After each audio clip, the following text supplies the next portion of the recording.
За сайн байцгаана уу. За манай энэ удаагийн дугаарт сонготой эмнэлгийн зүрх судас ангиографийн эмч ангаа ухааны доктор Намхадр Жимж оролцож байна. За манай ард түмэн манай одоо нийт олон одоо сайн мэдэх бах зүрхний Намхадр Жимж гэдэг одоо маш сайхан алдар хүндтэй, нэгдүгээрт нь хоёрдугаарт нь одоо маш туршлагатай авсан манай зүрхний чиглэлийн болон одоо дотрын эмчнэр дотор нэр хүндтэй ийм доктор байгаа. За манай маш олон улсууд бол одоо Намхадр Жимчээс ярилцлага авахыг болон одоо зүрх судасны эмгэгтэй холбоотой мэдээлэл авахыг мөн түнчлэн Намхадр Жимчийг үзүүлэхийг маш их хүсэмжилдэг ийм докторуудын нэг. За тэгээ энэ удаагийн дугаартаа одоо зүрхний Намхадр Жимчийг оролцуулж байгаа хэвдэлд миний хувьд одоо маш их баяртай байна.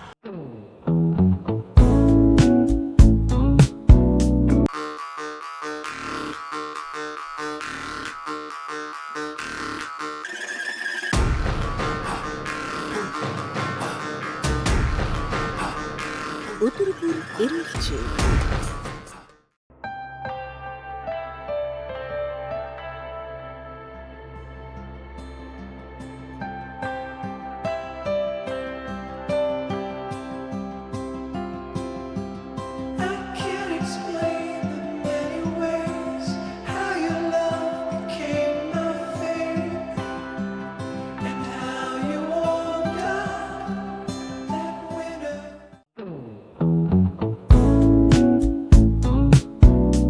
За манай Намхадр Жимч өөрийнхөө тухайн товчхон танилцуулахгүй юу? Та одоо хэдэн онд сургууль төгслөө?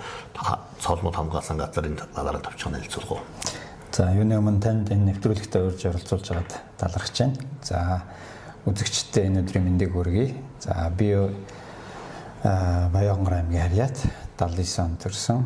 За тэгээд Баянгор аймагтаа 8 дугаар төгсөөд Монгол Улсын их сургуулийн бэлтгэл төгс сургуульд 2 жил сураад тэгээд ангаах ухааны их сургууль тухайн үеийн энд 97 онд ороод 97 онд 1 жил ангаахтаа сурчаад тэгээд гадагшаа явдаг шалгалтуудад тэнцээ тэгээд бүгд намтрах хятадад орсон. Шанхай хотод 1999 оноос 2011 он хүртэл 12 жил ерөнхийдөө бакалавр, магистр, доктор бүх цолоо хамгаалаад 11 оноос хойш одоо Улаанбаатар сонготой эмнэлэгт тууштай зүрх судасны эмчээ хэд ажиллаж байна. За баярлалаа. Үнэхээр одоо бид хоёр бол нэг нутгийн улсууд байгаа. Баянгор аймгаас гаралтай. Манай нутгийн ард түмжтэр одоо монголчууд за хятад улсууд одоо бакалавр, магистр, докторын зэрэг хамгаалсан ийм сайхан зүрх судасны эмч манай нутгаас төдийгүй Монгол улсаас төрсэн явдал бид их баяртай байдаг. За тэгээд одоо та одоо сонготой эмнэлэгт зүрх судасны ямар эмчилгээ, онцилгоо, мөн түнчлэн одоо мэдсэлслүүд хийгдэж байна. Энэ талаараа нэг товчхон ярьж өгөхгүй юу? Одоо сонготой эмнэлэг дээр бол одоо зүрх мартахгүй гэсэн одоо манай болцоохон эмч одоо харчуудын доктор манай Намхадр Жимч одоо бас анестезиологи эмчилгээний бүрэлдэхүүнтэй маш том төсөл хэрэгжиж байгаа. Энэ төсөл маань ч гэсэн Монголын ард түмний олон хүүхдүүдэд маш их өрөөгөөж өгж байгаа, маш амжилттай явж байгаа төслүүдийн маань нэг байгаа. За та ингээд сонготой эмнэлэгт хийж байгаа эмчилгээ онцлогооныхаа талаар зүрх судасны талаар хийж байгаа эмчилгээний талаар нь товчхон ярих уу? За Улаанбаатар сонготой эмнэлэг бол ерөнхийдөө нэгдсэн эмнэлэг. За ерөнхийдөө үйл ажиллагааны цар хүрээ үйлчилж байгаа тусламж үйлчлэгээний хувьд бол бас тийм бага биш эмнэлэг. Хэдийгээр 100 ортой жижигхэн одоо барилга байгууламжийн жижиг боловч одоо үйлчилж байгаа хүрээгээр бол бас тийм нэлээд багагүй үйлчлэгээ үзүүлдэг. За бид нар бол зүрх судасны хувьд бол зүрхний одоо хэм алдагдлаас бусд бүх эмчилгээг одоо Монгол улсад хийж байгаа бүх эмчилгээг бараг хийж байгаа. Тэгэхээр зүрхний онцлогоонууд, за тэгээд судасанд дурах мэс заслууд, төрөлхийн гажигууд, нээлттэй зүрхний мэс заслууд бүгднийг хийж байгаа. Олдмол болон төрөлхийн гажиг бүх одоо гажигуудыг хийдэг. Тэгэхээр бол ер нь бол Монгол улсад зүрх судасны одоо ийм одоо бүрэн хэмжээний гэх юм уу ийм үйлчлэгээ үзүүлдэг ер нь 3 дугаар эмнэлгийн дараа орохоор ийм том төв гэж ойлгож байна. За зүрх мартахгүй төсөл чи одоо хэдэн жил хэрэгжиж байна. Ер нь нэгэн ч олон хүүхдүүд одоо энэ зүрх мартахгүй төслийн хүрээгээр хагалгаа мэслийг хийгдсэн байх. Одоо сүүлийн үед бол ямар хуу төвшөнд байна. Ер нь хагалгааныхаа байдлаар ярих уу та? За зүрх мартахгүй гэдэг төслийг бол монголчууд бүгд аягүй сайн мэддэг болсон баг. За гол нь бол бид нэр энэ нийгмийн сайн сайхны төлөө хийж байгаа юм сайн үлсийн юм төсөл бид нар өөрсдөө явж үзээд онцлоод хүүхдүүдэд олж ирээд тэгээд хагалгааг нь төлбөргүй хийдэг одоо онцлогтой төсөл. Одоо хэрэгжээд бас нэлээд хэдэн жил болчлоо. Монгол бараг мэдэхгүй хүн байхгүй баг. Одоогийн байдлаар бараг 2000 шахам хүнд хүүхдэд одоо хагалгаа нээлттэй болон судсан дурах энэ ажиллбарыг одоо төрөлхийн гажигуудыг хийж байна. Одоо яг хуу энэ төрөлхийн гажиг гэдэг маань өөрөө бас тодорхой хэмжээнд юу гэдэг төрдөг тоотой одоо 100 хүн их төрлөө гэхэд тэр дунд одоо 1-2 хүүхд төрөлхийн гажигтай төрөнч гэдэг юм уу те. Тэгэхээр юм ихэр бол одоо юу гэдгийг бид нар бол одоо Монголд яг одоо байсан ихэнх гажигтай хүүхдүүдийг бараг хийчээд ах шиг байна. Тэгэхээр одоо мэдээж бас энэ цаашдаа бол илүүтэйгээр том хүний зүрхний хагалгаа за бус одоо чиглэлээ бас жоохон өөрчлөх иймэрхүү бидний бас ийм чиглэл байна. Тэгээд ерөнхийдөө бол зүрх мартахгүй төсөл маань амжилттай үргэлжлээд явж байгаа.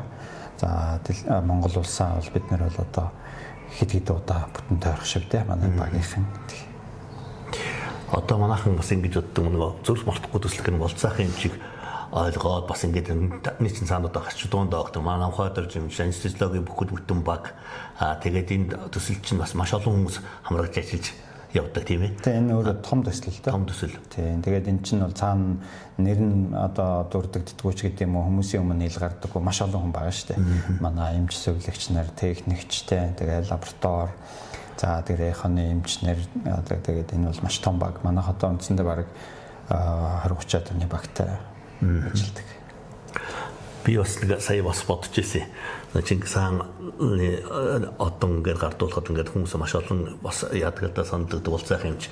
Тэгээд бас ингээд нэг баг аливаа үйл ажиллагаа бидний эмнэлгийн үйл ажиллагаа бол энэ том төсөл, энэ том месслууд энийг хардвал бүхэл бүтэн баг явж идэг. Шинэ техник технологи нэвтрүүлэхэд маш их баг явж идэг. Би яг бас боддог байхгүй заримдаа.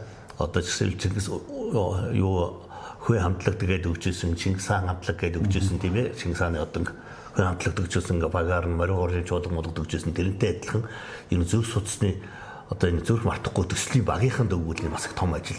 Ягаад гэвэл та сая ярьлаа шүү дээ. Энэ Монгол гажигын онцлогоод гажигтай болох ихэнх хүүхдүүдийн баг бид нар хийцээ гэх тийм ээ. Тийм учраас сүүлийн үед хагалгааны кейс их багасж байгаа бох тийм. Тэгээ одоо төрж байгаа хүүхдүүдэд л одоо шинээр онцлогдож одоо орж ирнэ л гэсэн. Ер нь бол яг одоо байгаа баг ихэнх хүмүүсийг хүүхдүүдийг баг хийчихэж гэж ойлгож байна. Гэхдээ одоо бас онцлогддог хүүхдүүд бас байгаа л да. Бас сүүлийн үеэс гадаад улс орнуудаас хийлгээд ах шиг байна тийм үү? Тийм. Тэгээ зүрх мартахгүй төсөл маань зөвхөн Монголдоо гэлтгөө. Сүүлийн үед бас те Киргиз, за Афганистан, Бутан тэгээд одоо бас Хойд Солонгос энэ төр гэдэг ер нь бол дэлхийд дахин бас танигдж байгаа юм төсөл л дөө.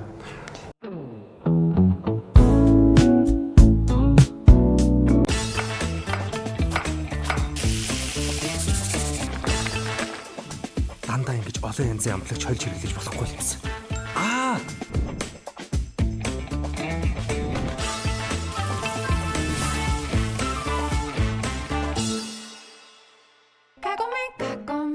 Таны ойр дотны хүн ажлын хамтрагчтай нүвдсэн үү? Тэгвэл санаа тавих хамгийн ихний алхам бол тэр хүнд хэрэгтэй зүйлийг нь бэлэглэх. Ихэнх тохиолдолд хүмүүс эргэлдээр очихдоо гурлан бүтээгдэхүүн болон чихэр жимсгэн авч очих нь хэлбэг байдаг. Эдгээр бүтээгдэхүүнүүд нь шархны эдгэрэлтийг удаашруулах сөрөг нөлөөтэй. Үүний оронд мессасал гэмтлийн дараа хүний биед зайлшгүй хэрэгтэй бүх шимтгэлийг нэг дор агуулсан хийл фастыг бэлэглээрэй.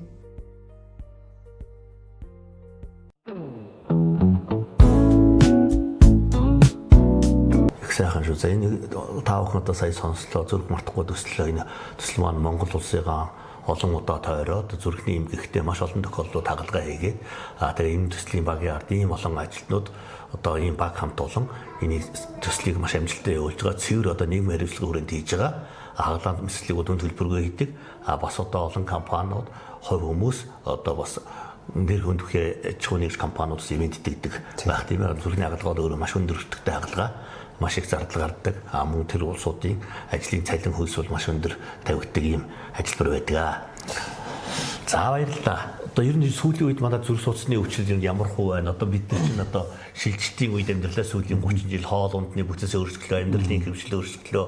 За ажлын байр одоо орчны стресс төвшин их нэмэгдэж, нэгсэндээ бид нар одоо социализмын үед амьдарч байсан амьдралын хэв маяг маань энэ одоо ардчлалын жилүүд юу амьдралын шилжилтийн он жилүүд бас нэлээд өөрчлөгдсөн. Үүнтэй холбоотойгоор би өвчлөлийн бүтэц нийт улсуудын архаг өвчин мөн одоо өвчлөлийн бүтэц бол нэлээд өөрчлөгдсөн. За ер нь одоо Монгол улсад зөв соцтой өвчлөл ямар хөө байна?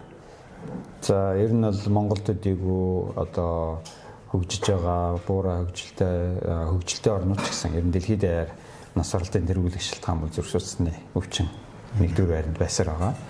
Ер нь бол ирээдүйд ч гэсэн байхаар гол нь яг ирээдүйд зүрх судасны өвчин бол ер нь буурах шинжгүй байна л да. Тэгэхээр энэ нь бол мэдээж энэ таны төрөний хэлдгээр тэр амьдралын хэв маяг гэдэг юм бол одоо их огцом өөрчлөгдөж байна л да. Тэгэхээр одоо юу гэдэг юм бэ?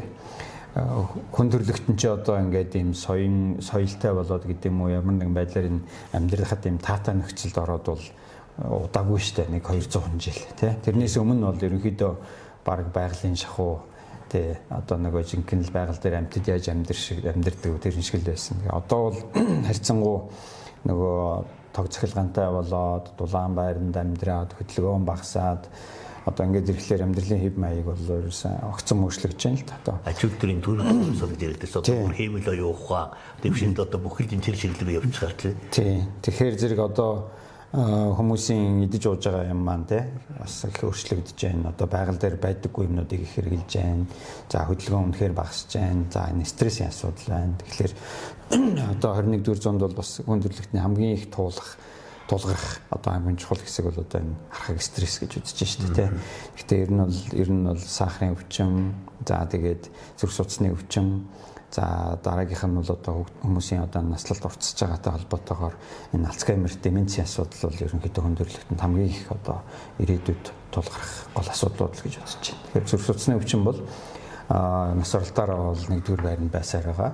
Тэгэхээр ер нь бол одоо бидний амьдралын хэв маяг юм да. Их хэтэрхийх огцом өөрчлөгдсөн. Одоо дээр үед бол одоо биднийг баг багт ч гэдэг юм одоо 20-30 жилийн өмнө сахартай их л ховор байсан тий. Тийм шүү дээ. Одоо бид намайг оюутан багт чинь сахартай хүмүүсийн кейс тохиолдол олддоггүй байлаа. Одоо би жимчүүдэд 30 жил болж ихний эжилжээс 10 жилийн хугацаанд бол жирэмсний эмхийн дасагт одоо жирэмсэн үеийн чихрийн шижин болоод сахартай чихрийн шижинтэй эмхтэй юм байдаггүйсэн шүү дээ. Тийм. Тэгэхээр одоо энэ сахар өвчин ч юм бол одоо бүр 20-30 настай хүмүүс хүртэл одоо ингээ сахартай болсон байх ч юм шиг тийм. Тэгэхээр бол энэ өвчлөлийн бүтцэн өөрөө айгүй их өөрчлөгдөж байна. Тэгэхээр энэ амьдралын хэв маягтай холбоотойгоор бол өвчл бол маш их өөр болж байна л да. Тэр нийгмэл дагж байна. Одоо даралт ихсэх юмгийг энэ цусны өтгөрөл энэ асуудал бас нэлээд проблем болоод бүр залуучуудын өвчин болоод байгаа шиг байна. Энэ цусны өтгөрөл одоо энэ бас юутай холбоотой их явагдаад байна. Яг нөгөө цус өтгөрж гин гэдэг ойлголт ч өөрөө их тийм өргөн ойлголт л та их тийм амархан ойлголт биш. Одоо зүгээр бид нэр шинжилгээ өгөөл те нөгөө хатгсан хүмүүс маань харчаал хоох ясан цус ч утган байна гэж харддаг тэр зүгээр нэг өнгийг хараад хэлээд байх ойлголт биш байхгүй те. Тэгэхээр цус өтгөрнө гэдэг бол ерөнхийдөө бол одоо юу хэмдэ яг өтгөрл гэж монголоор хэлээд байгаа ойлголт нь бас яг бидний одоо нөгөө яг бодит одоо энэ урсж байгаа цусны юутай одоо юу гэдэг нь килийн эмнэлзүүн байдал нь болохоор орчуулж байгааг хэлэгдэж байгаа үгтэйгээ арай өөр. Тий, одоо жишээл бидний зүрх судасны эрсдлийг нэмэгдүүлээд байгаа тэр өтгөрл гэдэг ойлголт бас яг 100% тийм таардаг ойлголт биш байхгүй. Тэгэхээр яг бид нар бол яг зүгээр ойлгож байгаагаар цус өтгөн байх юм бол мэдээж тийм үү одоо янз бүрийн судас бүглэрэх одоо бүлэн үүсэх эрсдэл нэмэгдэнэ гэдэг нь бол ойлгомжтой. Тэгэхээр цус яагаад өтгөрөөд байна вэ гэхээр нэгдүгээрт бол ерөнхийдөө тамхи татдаг хүмүүс цус их өтгөн байдаг. За хоёрдугаарт нь шингийн эмх бага уудаг хүмүүс. Тэгэхээр ер нь бол өндөрлөг газар байх тусам цус их өтгөн байдаг шүү дээ. Одоо жишээлбэл төвд мөвдөд байдаг хүмүүсийн гемоглобины хэмжээ бол ер нь дандаа өндөр 18 19. Яг гэвэл тэн чинь хүчил төрөгч их бага учраас тий. Тэгэхээр манайх ч бол бас харьцангуй өндөрлөг газар шүү дээ. Дунд 60500 тэгэл тийшээ ерөнхийдөө баруун тийшээ болох юм бол тэгээ ерөнхийдөө 1800 2000 болоо авчдаг учраас баруун зүгийнх нь одоо манай ишээ баруун зүг увс ховд юу гэдгийг баяуулгий гэдэг тэгэхээр зэрэг зүрх судасны өвчин их байдаг нь бас тэр газар зүйн бас байгальтай их холбоотой. Ишээ зүүн тийшээ ч бас харьцангуй бага штэ. Скватер дуранд энэ төрлөө. Тэр нь бол идэж ууж байгаа юм. Мэдээж нөгөө цагаа гараад байгаа хүмүүсийн идэж уудаг юм бас өөр байна л да.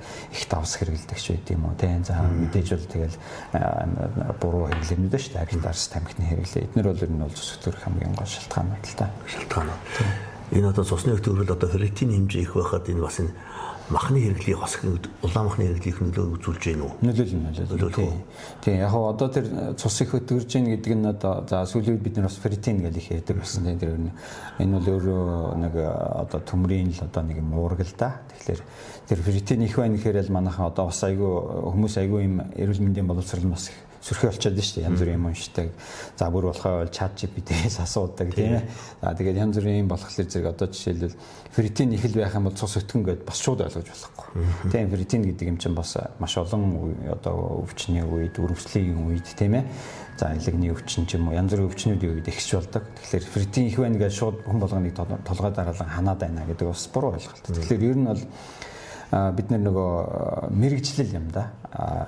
Яг мэрэгжлийн эмчтэрээ л очиж зөвлөгөө авахгүй бол одоо амнаас амд амждаг ч юм уу эсвэл нэг зүгээр нэг дуулсан мэдсэн сонсноор ингээд нэг үйлчлэгээ авдаг энэ юу бол монголчуудын дунд их түгээмэл шүү дээ тий. Ямар нэг юм өвдлөөг ингээд зүгээр эмээсээ ороод нэг юм аваад уучих ч юм уу тий.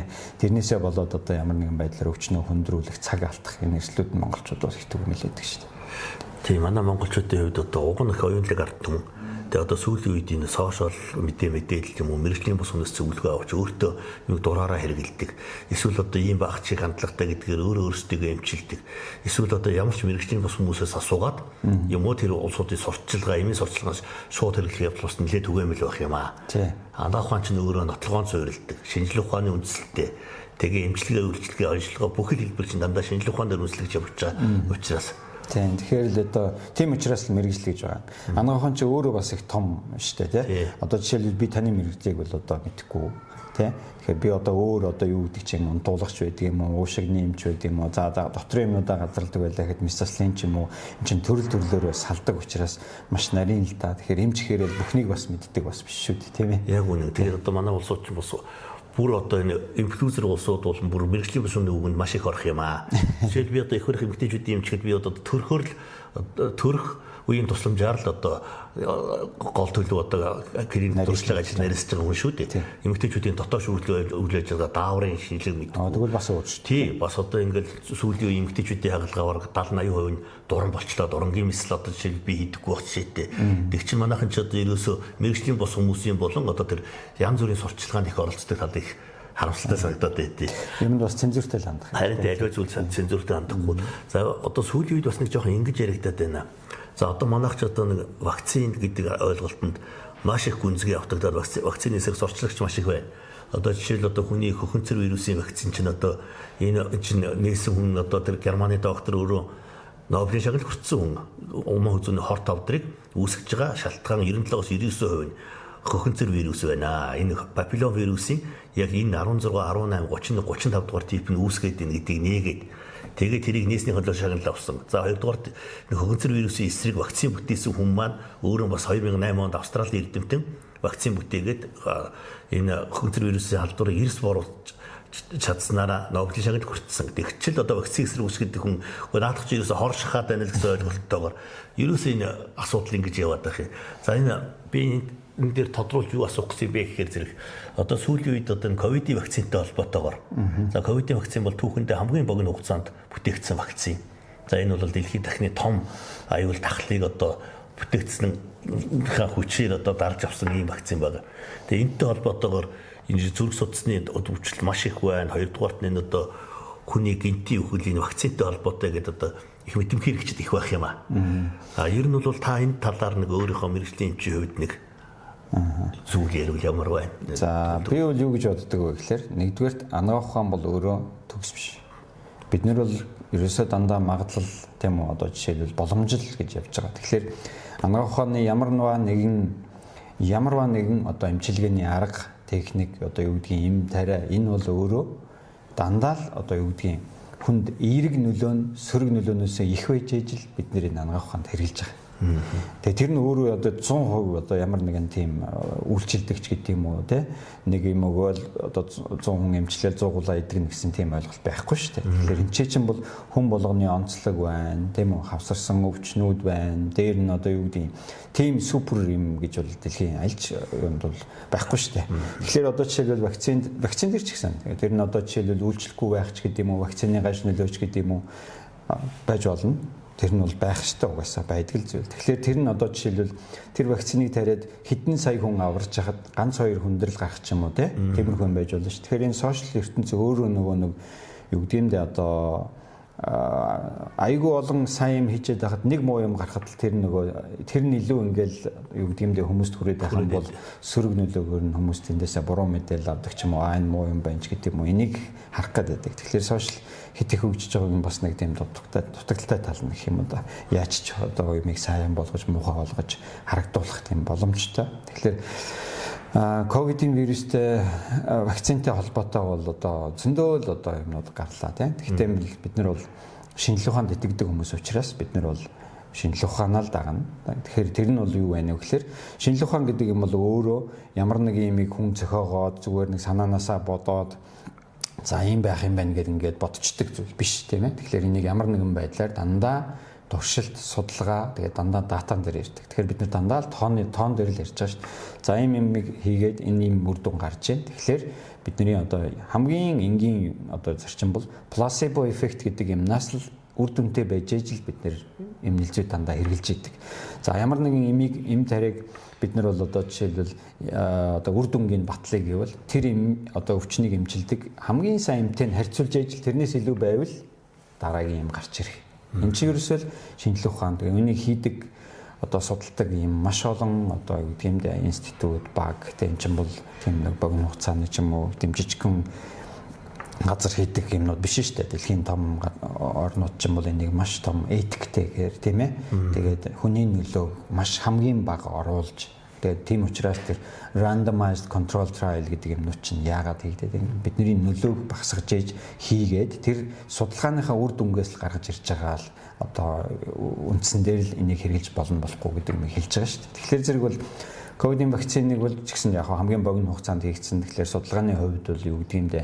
Одоо үнэхээр тийм бодит гэдэг юм уу? Бусад одоо маш 10 20 30 жил судлагдсан тэр вакцинуудаас бах тийм дутууч гэдэг юм уу алдаатай юм байхыг үгүйсэхгүй. Гэхдээ л хүн төрлөختөн одоогийн одоо байгаа байдалтай л тулгуурлал хамгийн одоо боломжит хамгийн сайн хувилбар гэдгээр л гаргаж ирж байгаа учраас бид нар бол шинжилгээ ухаанд итгэдэг хүмүүс учраас итгээл хэрэгэлсэн. За тэрний дараа бол одоо тэгэл тийм үү зөв байсан буруу байсан тэгэл эсвэл юу гэдгийг вакцин муухай гэж 9 шийдэл юмнууд яригдэж байна. Тэгэхээр ковидын вакцинтай холбоотойгоор зүрх судасны өвчин гэдэг юм уу ковидын вакцинтай ч гэх юм уу ковидын вирустэй холбоотойгоор илүүтэйгээр тийм ээ. Ер нь бол зүрх судасны өвчин бол агсар нэмэгдсэн.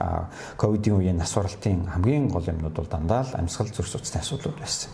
Тэгэхээр зэрэг заавал тэрийг вакцин руу жихэд байх гэхээс ковидын вирус нь өөрөө ч тийм их хор нөлөөлөлтөй үлдээсэн ч байж болохоор тийм ээ. Тэгэхээр одоо бүх юм бол судалгаандаа л явагдаж байна. Одоогоор баг бүх юм нь тайлагдаад одоо бүр яг тэр ингэсэн байсан гэсэн юм бол байхгүй шүү дээ. Одоо хүртэл ингээл судлаад тэр ковидын вирус гэдэг ямар хор хөнөөлтөй юм байсан, яаж одоо тийм үйлчлээд байсан.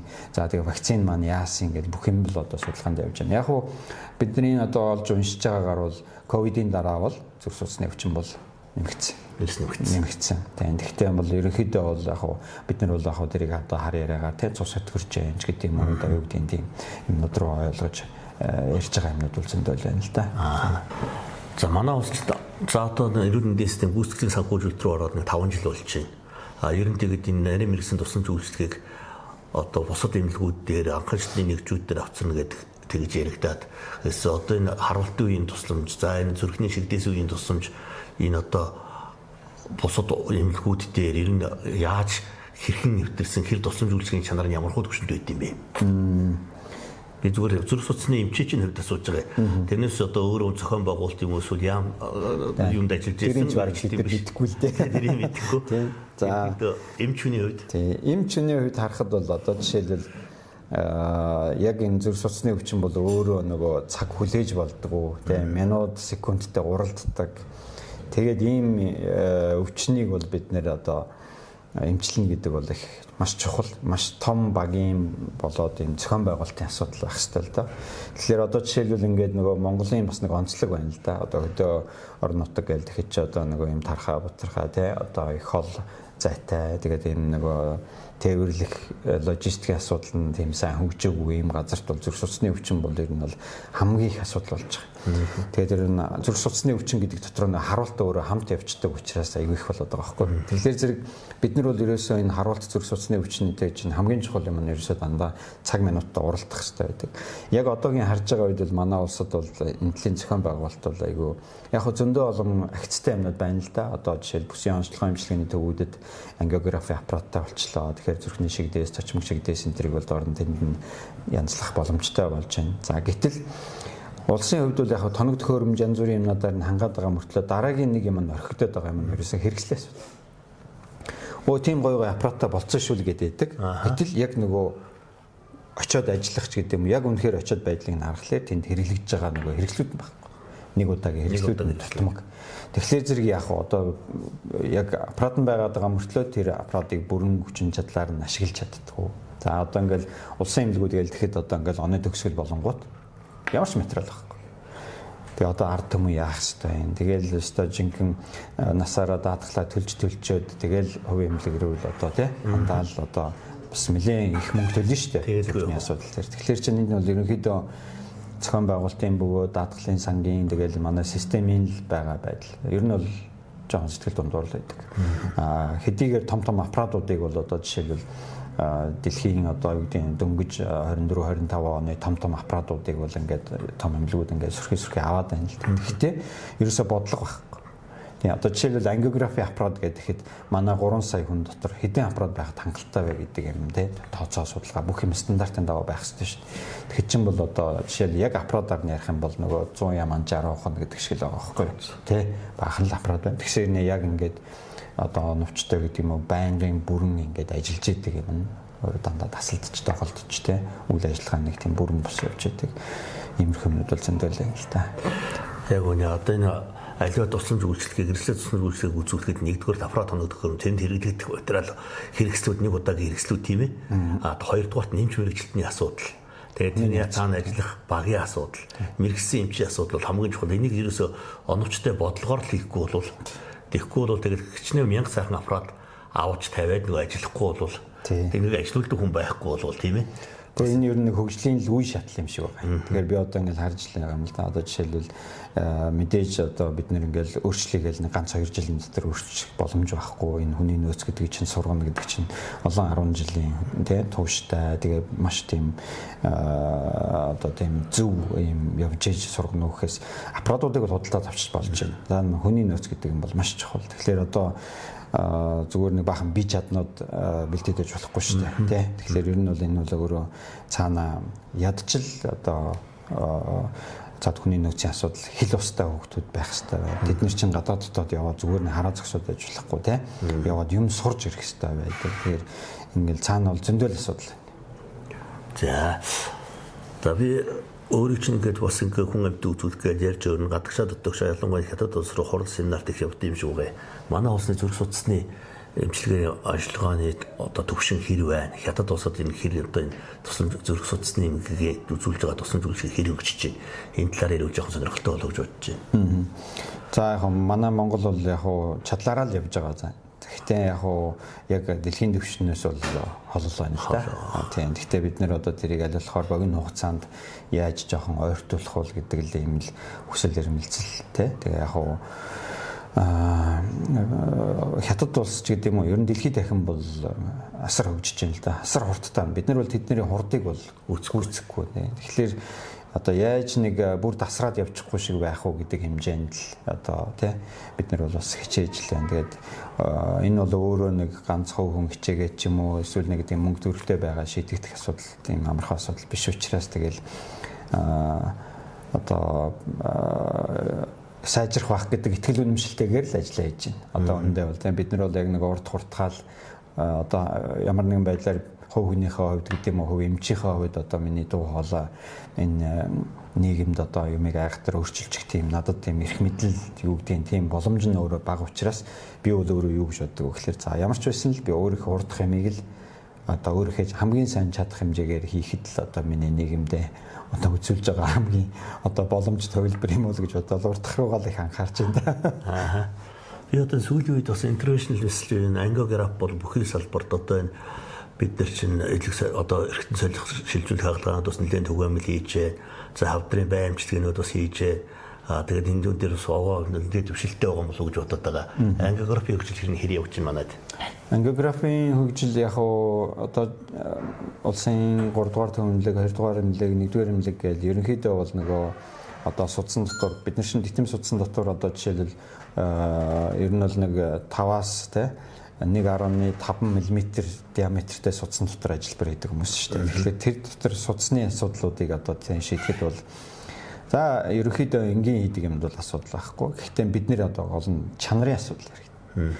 Зүгээр хийхтэй гол нь биш. Тоондоо чухал биш. Одоо бол илүүтэйгээр бид нарт чанар гэдэг юм яригддаг. Тэгэхээр чанар яаж чанартай байх вэ гэхээр тэр судасны дотор талын өвчлөл те яг тавьж байгаа одоо стент маанч гэдэг юм уу тэр юм маань яг тохирч үгүй юу дараа нь яг бүрэн дэлгэцсэн юм уу юу хандаа яг наалтсан юм уу яг нөгөө нарисан хэсгийг бүрэн яг хамарч чадчихгүй юу ч гэдэг юм уу гэх мэт инхээр л дандаа технологийн одоо хөгжлийн асуудлууд ярих.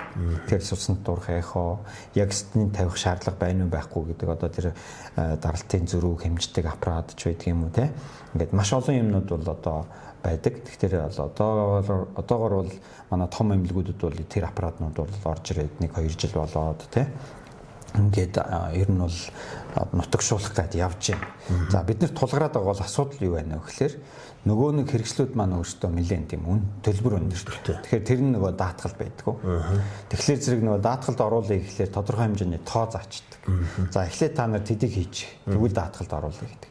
Тэгэхээр тэр нь өөрөө одоо жишээлбэл за 50 кейсийг итгэе гэдэг. Тэр 50 кейсийг хийнэ гэдэг л одоо нэг тэр катетерлэхэд л одоо 5-6 сая төгрөг болохлаа. Тэгэл тэрэн дээр л одоо жишээ гацах гэх юм да тий. Асуудлууд ингээд зөндөө гараад байгаа байхгүй. Тэрнээс яг зүгээр тэр нэг аппаратуудыг нь бол авцсан эмнэлгүүд бол зөндөө л байна л да. Гэхдээ яг рутин болоод одоо ингээд өдөр болгон кейсэн дээр хэрэглээд ч гэдэг юм уу яг үнэхээр юм чанарыг ингээд нэг тавиад ингээд явж байгаа боломж нь өөрөө бага. Ерөөсөө шууд даатгалтай холбоотой болчихсон тий. Тэгэхээр л эргээл энэ системийн асуудал болчиход байдаг. Яг үнэ. Одоо энэ өндөр нарийн мэргэсэн тусламж үзүүлэх энэ өндөр өсөлттэй хагалгаа хийхэд бол даатгалын асуудлыг шийдэхгүйгээр энэний хөгжил бас цаашаа явахад маш бэрхшээлтэй болчиход байгаа юм аа. Тэгэхээр энэ даатгалын гүйцэтгэлийн санхүүжилтийн асуудлыг маш богино хугацаанд шийдэхгүй бол бас энэ өндөр өртөг шаардсан хагалгаа нэвтэрж одоо манайд өдөр тутмын хэрэглээ болгох ёстой нэг рутин болоход бас жоохон цаг хугацааны асуудал гол нь төлбөр мөнгөтэй холбоотой асуудал байгаад ах шиг байна тийм ээ. Тийм. Дээр нь яг хөө тэгээд бас ард иргэдийн маань бас нөгөө хандлагын асуудал бас байна л да. Тийм. Одоо жишээлбэл хүмүүс маань бас эрүүл мэндэд бас яг одооноос бас тодорхой хэмжээнд мөнгө зарж сурж штэ. Тэрнээс бол одоо нөгөө үнгүүгээ бүгдийг үнгүүгээ ойлгоцсон. Хамгийн үнэтэй байх юм аа хамгийн үнгүүгээ ойлгоцсон хүмүүс штэ бид нар чинь. Тэгэхээр чинь одоо юу гэдэг юм бэ одоо нөгөө тийм онгой байгаа штэ. 100 сая төгрөгтэй бол яах вэ гэсэн чинь Япон бол хадгална гэж нэг хятад хүн бол бизнес хийн гэж Монгол хүн яах вэ гэсэн чинь дахид 100 сая дээлээд ланд авна гэдэг шиг. Тэгэхээр одоо нөгөө юу гэдэг юм бэ одоо нөгөө өдөр тутмынхаа нөгөө хүнд харагдах гэдэг юм уу тим юмдаа айгүй их мөнгө зарах тэрэндээ бол сэтгэл ханавал өвддөггүй хүмүүс тэгсэн хэрнээ өөртөө бол мөнгө зарна гэхлээр бол их хэцүү санагддаг юм хүмүүс шүү дээ. Тэгэхээр одоо тэр байдал бол бас тодорхой хэмжээнд бас өөрчлөгдөж байна. Тэгээ ерөнхийдөө энэ даатгалын системийг өөрчлөнө гэдэг бол бас энэ ард иргэдийн энэ тодорхой хэмжээний эрүүл мэндэд мөнгө зарж сурах энэ юу бас гарч ирэхгүй бол тий. Хэтэрхий мөнгөгүйгээд өнгөгүйгээд ингээд одоо нэг сонгуулийн шоу хийгээд ингээд ахлаар чинь ард иргэд нь өөрөө бас тийм бодолтой болчиход энэ нэргээд бас хэцүү юм зөндөл байна л та тий. Би бол тэгж бодоод байгаа шүү дээ. Яг үнэ. Энд чинь бүх юмыг бид нар ч үнгүү байх хэрэгтэй гэдэг сурталаар хүмүүжсэн. Тийм тусламж үзүүлжсэн эмчнэр тэгээд энэ нийгмээр ч айгүй олон жил явцсан. Одоо тэгээд яг ийм санхүүжилт рүү орж ирээд 4-5 жил болчихно. Тэгээд хамгийн үнэтэй юм үнгүү гэхэр чинь эрүүл мэндийн тусламж үзүүлэх үнгүү гэхэр чинь өөрөө эцэстээ өөрөө хүн өөрөө үнгүү болоод явчихж байгаа шүү дээ. Хүний аим өөрийнх нь амьдрал нь үнгүү болчихж байгаа асуудал та. Тэгэхээр энийг ухамсарлуулах, энийг ойлгуулах тэгээд энэ тогтолцоонд оруулахад бас хугацаа хэрэгтэй юм шиг байгаамаа. Тий. Одоо жишээл ингээ гадаад байж байгаа хүмүүс орж Монголд ирчихээр айгүй гоё байхгүй. Тэгээд жишээл Америкт ингээд нэг эмчтэй очиж үзүүлнэ гэдэг бол эмчийн бараа харна гэдэг бол за яста баг том асуудал шүү дээ. Хэдэн сарын асуудал баг хэдэн жил үлээх тий. За том тийм профессорууд гэдэг юм зөвлөх зэргийн эмчтэй одоо уулзна гэдэг бол нөгөө бурхан та уулзж байгаа юм шиг болно тий. Тэгэхээр чин манай чинь бол баг хурж ирэл баг загнаж байгаа л тэг баг тэгсэнгүй гэсэн эсвэл баг тийм хийлгий гээл орж ирэл шинжилгээ хийлгдэг. Манайд одоо жишээлбэл та энэ байгаа гадуур байгаа CT MRI-г л харахгүй юу. манай Улаанбаатарт одоо хичнээн CTM-аараа. Тэгэхээр чинь нэг талдаа бол энэ нөгөө ард иргэдийн эрүүл мэндийн боловсрал их муутай. Нөгөө талдаа ерөнхийдөө одоо жишээлбэл энэ дээр нь тулгуурлаж бизнес хийдэг хүмүүс их болцсон тийм ээ. Тэгэхээр одоо жишээлбэл тэр CTM-ны үнэхээр шаардлагатай гэх юм бол манай Улаанбаатарт бол одоо тийм зөвхөн нэг 2-3 хүн байхад л бараг болох юм дээр манад одоо хэд байгаа бүү мэдээ. Бүр тоогоо алдсан. Тэгэхээр одоо нэг ард иргэд нь өөрөө эрүүл мэндэд тэгж л хандж байна тийм дуртай юм руугаа гүйж орж байна тийм тэгээ дуртай эмнэлэгтээ очиж баахан худлаа унан юм хийх сонирхолтой хүмүүс их болцсон. Тэгэхээр эрүүл мэнд гэдэг юм бол ерөөсөө тоглоом биш гэдгийг бол бас ард иргэд маань ойлгох хэрэгтэй. Хамгийн үнэтэй байх юм маань гэдгийг ойлгох хэрэгтэй. Тэгэхээр эмчид үзүүлэхэд тийм их төвөгтэй байна гэхээр л одоо гадныхан бол эрүүл мэндэд одоо анхаарч эхэлнэ шүү дээ. Тийм тусламж үйлчилгээ авах тийм амаргүй байх нь баг иргэд зүв юм шүү. Тэгжээж хүмүүс ч бас эрүүл мэндэд бас анхаарах гэдэг юм шүү. Ерөөсөө энэ бусад улс орн чинь өөрийнхөө эрүүл мэндэд зориулж мөнгө хадгалдаг шүү дээ. Би одоо эзэн нэгэн цагт ямар нэгэн өвчин хоёрдугаарт эрүүл мэндийн анхаарлын эрүүлэг үзлэгт яг цаг тухайн үед нь хамрагч явдаг шүү дээ. Манай ч өвчнийхэн дараа араас нэг үүдэх тогтолцоон тийм систем тийм хүмүүсийн сэтгэлгээ нь өөрсдөө тийм болцсон. Тийм. Сая тэр одоо тэр эрүүл мэндийн эрт илрүүлгийн тал дээр бол одоо жишээлбэл би бас нэг юм бодолтой байдаг хгүй юу. За эрт илрүүлэг гэдэг тэгэхээр зэрэг манайхан болоо сая бол ингээл хэдэн жил сөрхийл юм боллоо шүү дээ. Ингээл эрт илрүүлэг. Цаад санаа нь бол өөрөө их зөв юм. Угаасаа л бид нэр эрт илрүүлж ижил өвчт тэр хүмүүсийг одоо юу гэдгийг дараагийн янз бүрийн одоо хүндрэхээсэн ч юм уу тийм яманд аюултай байдал үүсгэсэн сэргийлж байгаа. Гэхдээ манай оронд явсан энэ эрт илрүүлгийг болохоор би одоо юу гэж боддог вэ гэхээр явсан угаасаа тэр хийх ёстой тэм зарчим гэдэг юм уу одоо санаа бол зөв. Гэхдээ явсан арга нь бүр. Яагаад вэ гэхээр би бол тэр чинь даатгалын сангаас санхүүж гэж ойлгоод байгаа байхгүй юу? Санхүүжүүлээд байгаа байхгүй юу? Тэгэхээр даатгал гэдэг чинь юу юм бэ? Даатгал гэдэг юм чинь бол та одоо машинаа даатгуулчаад одоо би одоо урьдчилан нөгөө жилийн болгоныхоо үзлэгт орохдоо би даатгалаар орё. Танд мөнгө өгөх үү? Өгөхгүй шүү дээ. Тэгэхээр тэр санхүүжж байгаа цаад юу буруу байхгүй. Үнэхээр одоо нөгөө бүр төгс болцсон эрүүл мэндийн даатгалтай амар баян газар бол магадгүй тэр мөнгөө тийм үү. За илрүүлэхэд зарцуулаа тийм үү. За энийг нөгөө хүндэрсэн хойно нь ийм их мөнгө зарж яхаар эрт илрүүлээ гэдэг юм утгаар нь тэнд мөнгө зарж болно. Монгол шиг ийм даатгалын сантай газар даатгалын сангаас эрт илрүүлгийг хизээж санхүүжүүлж болохгүй. Тэрийг даахгүй. Яагаад гэвэл тэрэнд бүр асар их бидний төлсөн мөнгө. Би одоо тэр эрүүл мэндийн даатгалын санд хаамаагүй тэн дөрж долгорын хүүхд 20 настай хүүхд өвдөж үгүй юу гэдгийг илрүүлээч гэж би мөнгө төлөөг байхгүй. Өөртөө зориулж. Тий, би өвдсөн үед надад чанартай үйлчлэгээ өгөөрэй гэж би төлөөд байгаа юмыг нөхдөд буруу зараад шүү дээ. Тэр чинь өөр одоо тийм үү одоо нөгөө баялагын санч байт юм уу өөр юмнаас санхүүчих хэрэгтэй. Би бол тэгж бодоод байгаа байхгүй. Даатгал гэдэг чинь сан утгам дээр шүү дээ. Даатгал гэдэг чинь ямар нэгэн асуудал болсны дараа надын мөнгийг энд өрөөрэй гэж байгаа болохоос би тэр өвдөжгүй юу гэдгийг илрүүлэхийн тулд миний мөнгийг зараарай гэж болохгүй байх гэж би бодоод байгаа шүү дээ. Яг үнэ. Уусаа даатгал чинь тэрэн зориулагдсан л идэв шүү дээ. Тийм. Тэгэхдээ тэр бол маш тийм юу бол юу гэдэм дээ миний бодлоор бол эрт илрүүлэг гэдэг юм бол маш үр дүнтэй маш тийм тодорхой байх хэрэгтэй. Зүгээр нэг одоо нэг яг Монголд саяны явсан шиг тийм үү нэг за нэг эхо нэг тийм үү нэг цусны шинжилгээ юу гэдгийг за тэгээд тэн дээр хамгийн одоо гайгүй байсан юм нэг дуран байсан баг. За нэг хідэн ходоодны эрт хавдар илрүүлсэн баг, нэг хідэн элэгний хавдар эрт илрүүлсэн баг. Яг зарсан мөнгөтэй тэдний илрүүлсэн юмтай харьцуулахад бол дэндүү харамсалтай тоо гарч байгаа байхгүй. Тэгэхээр энэ өөрөө эрт илрүүлэг гэдэг ямиг яг яаж явуулах юм, ямар санхүүжилтээр явуулах юм гэдгийг хүртэл бид нэр бол эргэж харах хэрэгтэй гэж бодож байна. Одоо бус улс оронд бол илрүүлэг үзлэг одоо нэг зайлшгүй тодорхой насны тэгдэх үзлэг бол компани дааж хариуцдаг шүү дээ. Тийм шүү дээ. Тэр одоо компани хамгийн үнэтэй бүтээгдэхүүн маань хүн. Нөгөө тэр байдаг учраас хүн ирүүл байж тэр одоо компани үйл ажиллагаа явагдана гэдэг утгаараа илрүүлэг үзлэг тодорхой наснд үзүүлэх үзлэгүүд бол дандаа компани хариуцж хийлгдэг. Эцэс талгаа даатгалын сан гэдэг бол даатгал гэдэг бол би хизээ нэгэн цагт өвдөх юм бол хагалгаа мэсэлд орох юм бол хавдар тусах юм бол энэ мөнгийг хангалттай хэмжээгээр зарцуулаад хангалттай тусламжаа дэлхийн түвшинд хүрсэн тусламжаа авч чадна гэсэн юм байгаа шүү дээ. Утга нь бол. Тэгээ манайх ч энэгээр эрт илрүүлэг гэдэг нэг илээд өнгөрлөө гэдэг шиг тэгээд нэг маш их мөнгө зарцуулаад бас ясал да. Гарсан үр дүн бас жоохон тий. Эрүүл мэндэд анхаардахгүй улсууд бол нэлээд хавдрууд бол эрт шатандаа онцлогдсон асуудлууд бас нэлээд байгаа. Тэгтэл манай одоо жишээлбэл манай салбарт яг уман үзүүний хорт тавдрын илрүүлэг үзлэгт хамрагдж байгаа улсуудын тоог гэдэг дөнгөж 30% тавина гэж байгаа байхгүй юу. Тэр чинь одоо бүр 90% төрж иж илрүүлэгт үр дүн өгөхөөр байх чинь тэгээ хүмүүсийн ухамсарын төвшинт юм байна. Тэгээд өөрийнхөө эрүүл мэндэд санаа тавьж байгаа төвшинт юм байна. Хоёрдугаар нь үн төлбөргүй хийгдээд байхад л очихгүй шүү дээ. Харин набороод үнэтэй болох гэх юм бол очиад байх юм шүү. Тэр үнэтэй л байх хэрэгтэй тий. Үнэтэй байх. Эрүүл мэнд бол хамгийн үнэтэй байх хэрэгтэй тий. За баярлалаа. За одоо хоёулаа нэг юуны талаар одоо энэ манай зүрх судасны өвчин эмгэгийн яг зөнхлөх шалтгаан бүтцэн одоо ямар хөө байд юм бэ гэрнэ. За зүрх судасны өвчин бол ерөнхийдөө үндсэндээ хоёр том ангилагдаж байгаа. Нэг нь бол төрөлхийх, нэг нь бол одоо олдмол. За олдмол өвчин дундаа бол одоогийн монголчуудын хамгийн их одоо юу гэдэг нас баралт гэдэг юм уу те бидний одоо хамгийн их амьсгалдаж байгаа юм бол ерөөсөө тэтэм суц хатуурх өвчин.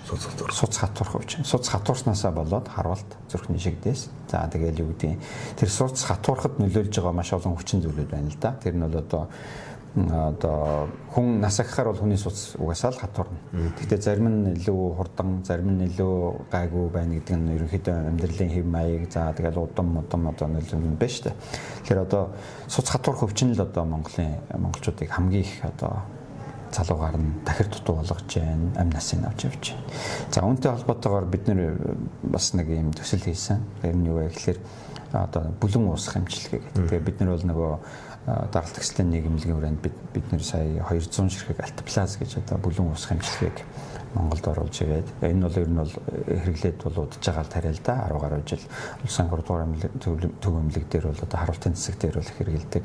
За би бол өөрөө хуваараа одоо хувь эмчийнхээ хувьд бол хэрэглээд бас 10 гаруй жил болж байна.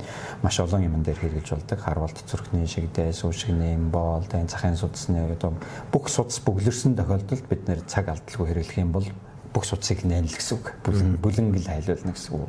Уусгана гэсэн үг л дээ. Тэгээ бид нэр ер нь бол нэлээд олон аймагуудаар энэ тариагаа явж үн төлбөргүй хийгээд сургалтын хийгээд тэгээ ерөнхийдөө бас нэлээд олон аймагуд бол одоо ерөнхийдөө хэрэглээд сурж байна. Эхлээд бол ерөөсөө нөгөө дандаа айдаг те. Цусалтчих байж гэдэг юм уу. Эрслээс нь айгаад байдаг гэсэн. Тэгээ би бүр сүулдэ үгүй хэрглэж үзээгүй ээж айгаад тахлаар одоо яах юм те. Тэгэхээр нөгөө нэг би түрүүн танд ярьсан нөгөө эмчийн тангаргийн асуудал гэдэг тий. Тэгээ first no harm гэдэг тэр Гиппократын тангараг бол бас нөгөө талдаа тэр одоо түрүүн танд ярьсан нэг номын тухай тийм үү? Тусал outlive гэж ном дээр. Гиппократ бол тэр зарчим бол нэг юм байдаг. Тусалж чадахгүй бол бити хор хүргээч. Тий. Тэгсэн чинь нөгөө манайхны одоо нөгөө тэр үдийн эмчнэрийн ерөнхий хандж байгаа хандлага нь өөрөө эрсдлээс яагаад байдаг. Эрсдлээс яагаад байдаг. Нэг юм огоончтой нэг бараг л айхтар цус шингэлдэг тариач гэдэг юм уу. Цус алтна гэдэг ойлголт байна. Тэгэхээр мэдээж ангаах ухаан бол юу гэдэг тийм амар их эрсдэлтэй бол хизээч зөвлөхгүй шүү дээ.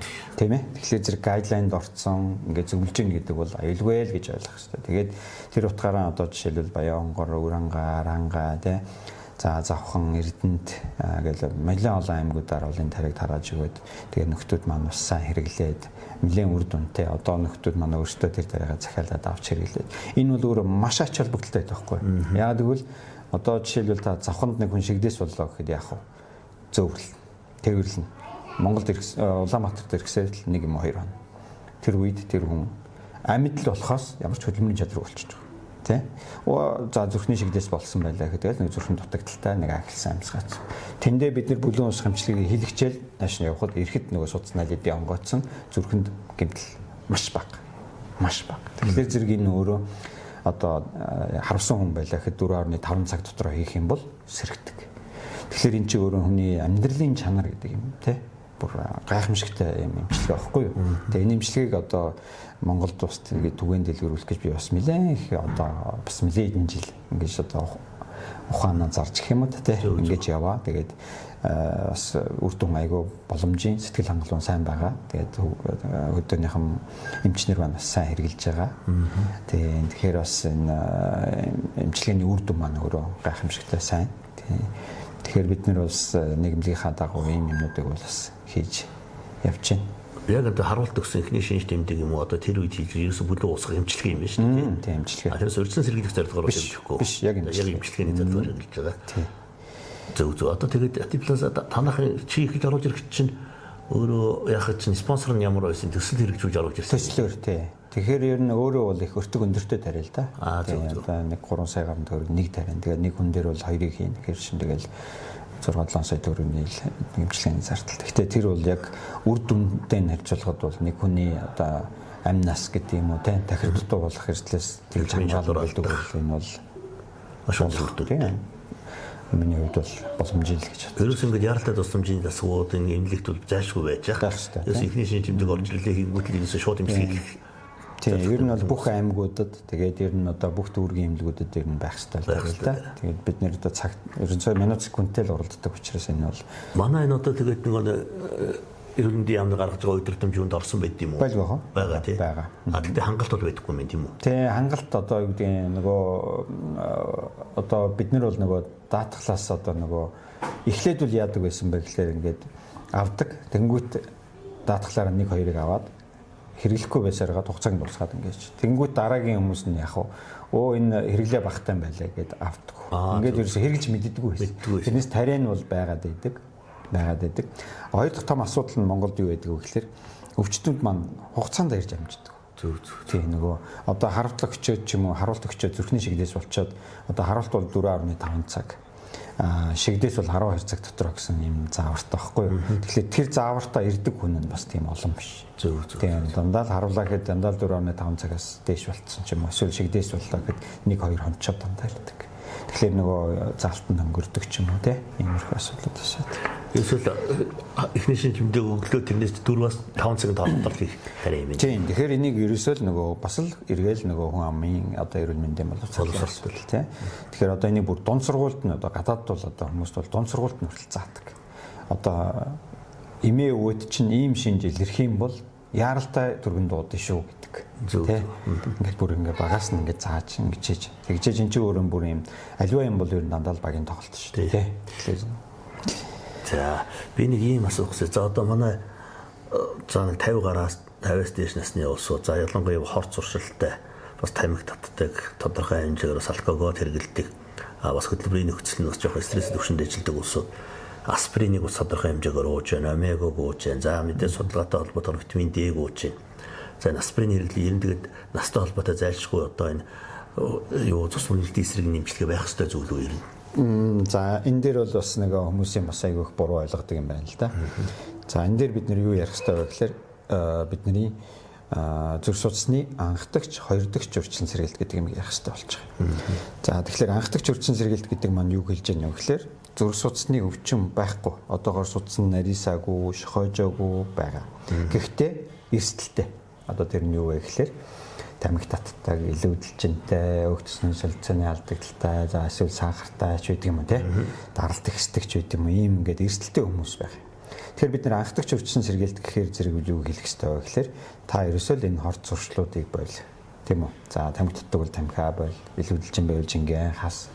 За одоо юу гэдгийг те. Даралт ихсдэг бол даралтныхаа ямиг сайн уух хян гэдэг л зөвлөгөө байх болохоос биш. Аспирин бол зүрх судасны өвчний анх дахь урьдчилан сэргээлт биш. Тэгэхээр одоо юу гэдэм дэ за нас чинь одоо 50 гарчлаа шүү аспирин уу гэдэг ойлголт байж болохгүй шүү дээ. Тэгэхээр тэр 50 настай хүн нэг нь бол одоо амар эрсдэлтэй зүрх судасны эмгэгтэй байж болно. Нөгөө хүн нь бол одоо жишээлбэл амьдралдаа айгүй арчаатай тийм үү тасгал байнга хийдэг янз бүрийн хорц зуршилгүй удам зүрх судасны талаас тийм удамын юу байхгүй ийм хүн бол аспирин уухан бол эсэргээрээ тусалж яах вэ? Тэ аливаа юм чинь дандаа гайш нөлөөтэй. Тэгэхээр аспирин бол зүрх судасны өвчний анх дахь урьдчилан сэргээлт биш. Хоёр дахь урьдчилан сэргээлт. Тэгэхээр хоёр дахь урьдчилан сэргээлт юу гэхээр ямар нэгэн байдлаар тэнд судасны асуудал байна гэдг нь тогтоогдчих юм бол бид нэр тэрийг харвалт шигдээс дандаа дараагийн хоёр дахь хүндрэлээс нь сэргийлж хэрэглэж байгаа гэсэн. Тэгэхээр одоо жишээл зүрхний чинь дэтэм судсанд шохожил байна, тэдэн хувийн нарийсл байна ч гэдэг юм уу. Эсвэл гүрээний судсыг чинь шалгасан чинь тэнд тийм товруу байна, тэдэн хувь нарийсцсан байна. За захын судасны эмгэг байна ч гэдэг юм уу. Тийм яг ийм судасны асуудал байна гэдгийг тогтоогдсон тохиолдолд бид нар аспринийг хэрэглэх хэрэгтэй. Зөв. За хоёрдугаар нь хүмүүсийн дунд бас сүүлийн үед нэлийн тийм төгөөмөл ойлголт бий болчихжээ. Хүн цусaan байнга өгж явах юм уу эсвэл хануулж явал маш сайн байд юм аа. Ялангуяа энэ эрэгтэй хүмүүс ч гэдэг юм уу. Энэ улсууд ингээд цусaan байнга өгж явах. Энэ цус шинжлэх талдаа сайн байдаг. Мөн түнчлэн одоо өөрийг чинь бас ингээд цусны хит одоо тэр төмрийн илүүдлээс салгаж яадаг гэдэг ийм ойлголт байна. Та энэ талаар одоо мэргэжлийн эмчний хувьд ямар зүйл хэлэх үү? За ер нь бол цусaan өгдөг гэдэг бол өөрөө маш сайн зүйл л дээ. Би ч гэсэн одоо дандаа цусаа очиж өгдөг донор. Тэгэхээр цус өгнө гэдэг маань бол нэгдүгээрт бол миний бодлоор бол буян тий одоо 2-3 оны амь аварчиж байна. За дээр нь ялангуяа эрэгтэй хүнд бол эмэгтэй хүн шиг одоо сарын тэмдэг гэдэг юм ирдэггүй учраас бид нар ч одоо тийм шинчлэгдэх гэдэг юм тийм байдаггүй. Гэхдээ мэдээж хүн болгоо өгөх ёстой биш шүү дээ. Энэ дэр чинь өгөх хүн байна. Одоо жишээл цус багталтай ч юм уу өөр янз бүрийн тийм асуудалтай ахыг өвчтэй ийм хүмүүс бол өгөх шаардлагагүй шүү дээ. Ямар хүмүүс илүүтэйгээр өгвөл сайн байдаг вэ гэхээр ер нь бол одоо бидний түрүүний яриад байгаа тэр цус өтгөн гэж яриад байгаа. Тийм одоо тийм гемоглобин дэртэй тий. За гематокритин дэртэй тэр шээсний хүчил ферритин энэ дэр ихтэй. Тэгэхээр ялангуяа нэг жоохон жин ихтэй тийм ээ. За хаяа нэг бас нэг жоохон алкогол хэргэлжтэй. Ийм хүмүүс бол ер нь бол цусаа өгч яхад бол буруутахгүй. Тэгтээ нэг цус өгөх чинь дандаа тийм бас тийм стандарт байна шүү дээ. Саяхан над дээр нэг нөхөр ирсэн. Ерөөсөө бараг 10 хоногийн дотор 2-3 литр цус өгсөн. Ерөөсөө 2-3 оноо 500 г хануулаа. Тэгэхээр өөрөө бүр цус багталтанд орсон ирж байгаа байхгүй. Тэгэж болохгүй шүү дээ. Энд чинь бол одоо жишээл эрэгтэй хүн бол 2 сард нэг удаа, 3 сард нэг удаа гэдэг. Эмэгтэй хүн бол 3 сард нэг удаа, эрэгтэй хүн бол 2 сард нэг удаа өгж болно гэж байгаа болохоос те үг гэдэг байгаа юм биш. Гэхдээ энэ дээр бол өгж яхад бол ер нь хүний биед бол эерэг зүйл зөндөө байна. Тийм ялангуяа тэр ферритин гэдэг юм бол те. Гэхдээ ферритин өссөн хүн болгон цусаа өгөх ёстой гэсэн үг биш шүү дээ. Ферритин чинь маш олон тохиолдолд нэмэгдэж их байж болно. Тэгэхээр ер нь бол ферритинийг багасгах гол юм бол ер нь бол энэ ханах хэмжлэгээ. Тэр ферритинийг одоо бид нэр цусаа өглөө одоо 500 г цус өглөө өгөхэд тэр 500 г цустай чинь хамт ингээд нэлээд их юм гараа явчихна. Дээр нь тэр би чинь тэр 500 г цусыг чинь дахиад төлжүүлэхийн тулд эргээд бас төмрөө ашиглана. Төмөр чинь өөрөө бол цус төлжилтийн маш чухал элемент шүү дээ. Тэ төмөр дутагдлын цус багталт гэж байдаг шүү дээ. Тэгэхээр зэрэг тэр төмөр маань өөрөө илүүдэл байгаад байгаа бол бид нэр тэрийг гаргachж Jain дээр нь нөхөн төлжүүлэхдээ дахиад ашиглаж जैन гэдгээр төмрийг бол ингээд багасгах юм боломжтой. Ер нь зүгээр төмрийг дэгээр харуу югаар бид нар бодох ч гэсэн бид нар нэг усан дотор авчиад төмөр шидчихээр яадаг лээ. Зэрэг тий. Тэгэхээр тэрэн шиг одоо бидний энэ цус гүйж очиж байгаа бүх хэд хэрэгтнийг ил зэврэн гэж ойлгох шин. Тий. Тэгэхээр ч одоо ялангуяа элэг тийм үү. За одоо тэгэл илүү нойруулчрахаа, төрөвлчрахаа юу байдгийг тий. Зүрхэнд ч гэсэн тийм бас тийм таатай зүйл биш. Тэгэхээр бол цусаа өгөхөд бол ер нь бол буруудахгүй. Гэхдээ ер нь бол эмчийн хяналтгүйгээр тийм өөрөө дураараа мэдэж бол бас хамаагүй гэж болохгүй шүү дээ. Тэгэхгүй заавал мэргэжлийн эмчээс зөвлөгөө авч яаж. Яг цусны төвд хандаа донор болоход бол ер нь бол тэнд маань өөрөө шинжилгээ авчдаг. Та цус өгж болохоор хүн байна, болохгүй хүн байна тий. Тэгэхээр донор болохын ач холбогдол бас нэг нь бас давхар хяналт яваад байдаг. Янз бүрийн вирусын ч юм уу янз бүрийн халдвар төвчний янз бүрийн юмнууд байхыг тэр чинь өөрөө бас давхар шинжилждэг учраас цус өгж явахад бол ер нь бол аюул олон даваа тал байна. Би бол дэмждэг. Гэхдээ бас нөгөө яг ямар хэмжээнд ямар хугацаатай гэдэг маань бас тусгай тийм юу хяналтанд явахгүй бол дураараа юм бол байхгүй шүү дээ болохгүй. За энэ сүүлийн залуучууд аягүй их нь одоо фитнес за энэ хүчний дасгалуудыг хийж энэгээр хичээлдэг болсон байна. За энэ ихтэй бас ингэ тодорхой хэмжээ дааврууд их хэрэглэх юм аа. Ялангуяа тестостерон болон уургийн бэлтгэлүүдийг замбраагүйгээр ч юм уу одоо фитнесийн багшийн зааснаа мэргэжлийн бишүүний юугаар их хэрэглэх юм. Тэгээ нэг тодорхой насанд хитрхи ачаал өгөх энэ ер нь ямар үр дүнтэй байдаг. Яг хавсарч одоо уургийн бэлтгэлүүд хэрэглэх энэ ер зүрх судасны өвчлөлт нөлөөлөх үү? Ер нь сүүлийн үед бол иймэрхүү асуудлаар зүрх судас гэхгүй ер нь дотоод шүрлээ маш их хямраацсан ийм хүмүүс бол их ирдэг болсон. Тэгэхээр ер нь бол нөгөө юу хэмдэ альва юм хэтэрхээр л хэцүү болчихж байгаа. Тийм. Тэгэхээр бүх юм ер нь л баланстай байх хэрэгтэй. Тийм. Тэгэхээр одоо тиймэрхүү залуус тандаад хэлэхэд бид нэр зорилго чинь юу юм бэ гэж. Одоо жишээл фитнест явна гэдэг бол эрүүл мэндийнхаа төлөө юм уу? Зөвхөн нэг тийм гоё харагдах гээд байгаа юм уу? Эсвэл тийм тэмцээн уралдаанд орж ялалт байгуулах гээд байгаа юм уу гэдэг зорилгоо эхлээд тодорхойлох хэрэгтэй байхгүй. Тэрнээс одоо жишээлбэл яг спорт гэдэг талаас нь ч гэдэг юм уу бодибилдингийн спорт гэдэг талаас нь одоо ингээд авч үзээд би тэмцээнд оролцох гэж байгаа залуучууд бол ямар нэгэн тим юм хэрэглэхгүйгээр амжилт гаргах гэсэн ойлголт байхгүй. Гэхдээ тэр нь маш нарийн хяналтын дор тийм ээ. Одоо ямар одоо тэр анаболикуудыг яаж хэрэглэх юм. Одоо бол манайхад бол яг тэр талаар одоо юу гэмдэ хөгжил бол их сул. Яг тэрэн дээр яг тийм экспертүүд их ховор юм уу гэж би бодоод байдаг. Тэгээ ерөнхийдөө бол ялангуяа одоо тийм ам дамжиж хийдэг тий. Ялангуяа энэ хүчний спортынхан тэгэхээр нөгөө бие биендээ янз бүр юм хилдэггүй нууцаар их хийдэг. Одоо нөгөө юу гэдгийг илүүтэйгээр бие биенийхээс одоо сайн болох гэж гэдэг юм мэдхгүй. Тэгэхээр зэрэг тэр нь өөрөө маш том эрсдлүүдийг дагуулж идэг. Над дээр бүр одоо жишээлбэл маш тийм бүр тэр мэрэгжлийн тамирчин залуу ингээд булчин руугаа янз бүр юм хийлгээ тэр нь буглаад янз бүр болоод бүр өстэй хачин болсон бүртэл ирчлээс тийм. Тэгэхээр зэрэг аливаа ямиг бол ерөнхийдөө дандаа л бид нэр нөгөө нотлогоон суурилсан ангаах ухаан гэдгээр л харах хэрэгтэй. Тэгэхгүйгээр те энэ сайн юм гэж хэрглэж ирсэн болохгүй. Тэгэхээр яралангуяа хаана үйлдвэрлэсэн тийм ээ ямар үйлчилгээтэй юу вэ гэдгийг дандаа харж явах хэрэгтэй. Энэ нь өөрөө олон улсад хэр хүлээн зөвшөөрөгцөд вэ гэдгийг харах хэрэгтэй. Тэгэхгүйгээр одоо юу гэдгийг зүгээр ямар ч хаяг адарсгүй янз бүрийн юм авчаал хийгээд байвал хүний бие чинь ямар одоо тийм хогийн сав биш тий. Тэгэхээр бид нар чинь бол бие рүүгээ орж байгаа юм аа бол амаар болон тийм ялангуяа судсаар хийж байгаа юмнуудыг бол бүр маш болгоомжтой байх хэрэгтэй гэж би боддог. Тэгэхээр манай ард түмний нэг юм буруу ойлголт байна шүү дээ. Эмнэлэгт хэвтгэхээр нэг тариа тарих хэрэгтэй. Тариа тарихгүй байгаа бол муу юмж. Тийм тариа хийхгүй муу имчилгээ хийж гэнэ гэж боддог. Тэгэхээр арьс бол өөрөө хүний дархлааны маш чухал эрхтэн байхгүй.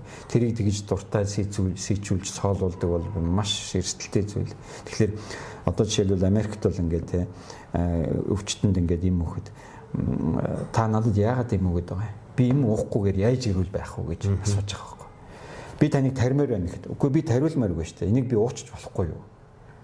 Манай Монголд болохоор эсэргээр яагаад намайг тарихгүй байгаа юм бэ? Яагаад надад им өгөхгүй байгаа юм бэ гэдэг энэ ойлголт. Тэгэхээр зэрэг ер нь бол энэ намаар орж байгаа юмнуудыг маш сайн харах хэрэгтэй. Сүүлийн үед бол яг хөө тэр фитнесийн дасгалууд ер нь бол тэр хитрхи их тийм ачаалал өгж одоо бидний энэ нэг булчингууд одоо ингээд дасгал ихлээр ингээд амар өвдөж өрдөг штэ. Тэр бол ингээд хит их ачаалж өрдөг бол ер нь бол ингээд булчин дандаа гэмтээж байгаа. Гэмтээж байгаа. Тэгэхээр зэрэг хүн бол эрүүл мэндийнхаа төлөө гэх юм бол заавал тийм амар одоо тийм өөрийгөө хүчилсэн ч байт юм уу тийм юм талаас нь биш. Зүгээр эрүүл мэнд талаас нь гэж хийвэл илүү зөв. Тэрнээс яг тийм тэр мэрэгжлийн спорт гэдэг талыг нь би одоо ярих мэдэхгүй байна тий. Тэн дээр нь бол хэрэгэлдэг юмнуудаа бол бас ялангуяа одоо тэгэл та одоо энэ бүх төр ч гэсэн харж л байгаа доп ингээл юу хэрэглэсэн нь мэдэхгүй. Тэгэхээр чинь бол ерөнхийдөө бол бид нэр хэрэгжилж байгаа юмнуудаа аюул сайн мэддэг. Тэр нь өөрөө одоо маш тайм судлагдсан тийм л байх ёстой л гэж бодож байгаа шүү дээ. Тэгэхгүй болохоор ерөөсөө ханаас чинь юу ч юм бүү мэд юмнууд авчирч хийгээд байх нь бол амар их том эрсдэл. За би бас нэг юм сонирхох гэсэн. Одоо манайд бас нэг ийм усуд байх юм биш үү? Тааш түрүү ярьлаа монголчууд ийм тариа хэлэхэд их дуртай байдаг. Хавар навар нэг баян имчилгээ хийлгээд яваад байдаг усуд байт юм аа өөрөөгөө. Бараг өөрөөгөө имчилждэг би ийм тийм тариа хэлдэг шүү гэдэг энэ зөв судасны юу дэмжих заа нэг витамин С, кокр, мокр. За цаана одоо юу ч байдیں۔ Одоо аахан поливитамин, витаминтэй Б1-ийн төрлийн витаминууд энэ төр хийлгээд тиймэрхүү усуд ер нь ямар байдیں۔ Би ер нь наслалт юмны хувьд бол өөрөөсөө бол эрүүл мэндийг анхаарат байгаа усуд байх шиг байгаа юм. Ер нь настай дотор усуудын хувьд юу яагаад байл их ажиглагддаг. Тийм. За яг одоо жишээлбэл манай Монголд бол харьцангуй одоо нөгөө ер нь анагаах ухаан маань бас дажгүй болж байгаа л да. Гэхдээ нөгөө одоо нөгөө хуучин байсан нэг тийм систем нь бас байсаар л байна л да. Тэгэхээр бидний нөгөө хуучин системд бол ихэнх тэр хэрэгжилж ирсэн юм тарианууд маань дандаа одоо Орос, Зүүн Европын гэдэг юм уу да тэр талаас орж ирсэн юмнууд байж байдаг. Одоо жишээлбэл рибоксин гэдэг. Рибоксин гэдэг тариа гэж тэгэхэд чинь бол одоо жишээлбэл дэлхийд дахин бол мэдэхгүй шүү дээ. Энэ одоо юу юм те юу юм л гэж байна. Одоо Америкт очиод юм гэвэл одоо энэ юу юм бэ л гэж бодсон шүү дээ. Тэгэхээр бол ерөнхийдөө нөгөө яг бид нар бол ерөнхийдөө гайдлайн гэдэг юм ерөнхий бол зарчим болгож авч байгаа. Зарчим. Гэхдээ гайдлайн гэдэг юм бол одоо 100 хүн байлаа гэхэд 100 гайдлайн гэдэг юмний дагуу эмчил гэж бол ойлгож болохгүй тийм. Гайдлайнаас зүрх юмнууд байна. За зүрхтөө бол юу яах вэ гэхлээр зэрэг бид нар бол бас л нотлохын цурыг сангах байх хэрэгтэй. Тэгэхээр гайдлайн гэдэг юм чинь бүх одоо юмыг бүгднгийн оруулж чаддаггүй байхгүй тийм. Гэхдээ тэнд бид нар бол одоо үнэхээр үр дүнтэй байгаа тийм судалгаанууд байгаа тохиолдолд тэднийг уншиж хагаад эмчилгээндээ гайдлайнаас жоохон зөрөгч гэдэг юм уу байхгүй юмнуудыг хэрэгж болдог.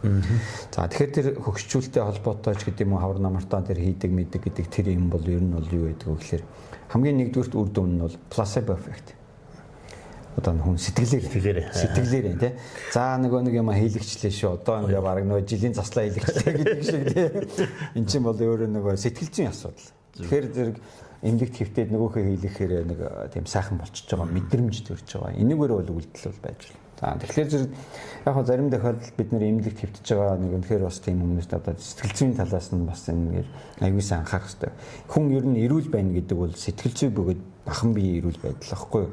Тэгэхээр зөвхөн махан бие эрүүл байгаад байгаа хүн бол эрүүл гэсэн үг бас биш. Ялангуяа сүүлийн үед бол энэ нийгэм чинь өөрөө юм сэтгэл зүйн үед аягүй тийм асуудалтай хүмүүс их биш үү. Их төгштэй гэдэг энэ ялангуяа стрессийн шалтгаантай за эсвэл одоо юу гэдэг юм те. Тийм одоо эндээс энэ төгшүүртэй, айцтай, гутралтай тийм үү. Ийм хүмүүс бол бүр асар их болцсон. Тэгэхээр энэ сэтгэл зүйн эрүүл мэнд гэдэг юм бол одоо сүүлийн үед бол маш хурцаартай гэж байна. Тийм ч учраас одоо 21-р зуунд бол ер нь бол архаг стресс бол хүн төрөлхтний тулах хамгийн том одоо даваа тий хамгийн тулах одоо хамгийн хэцүү зүйл бол архаг стресс гэж яриад байна шүү дээ. Тэгэхээр зэрэг ер нь бол энэ нөгөө зарим тохиолдолд одоо тэр эмнэлэгт хэвж байгаа хүмүүст бол тийм сэтгэл зүйн эмчилгээг нэхэд идэг тал бий л дээ тий. Заавал энийг хийлгэж ижил санаа намардаг. Тэгэхээр одоо зарим тохиолдолд бол системнүүд байдаг.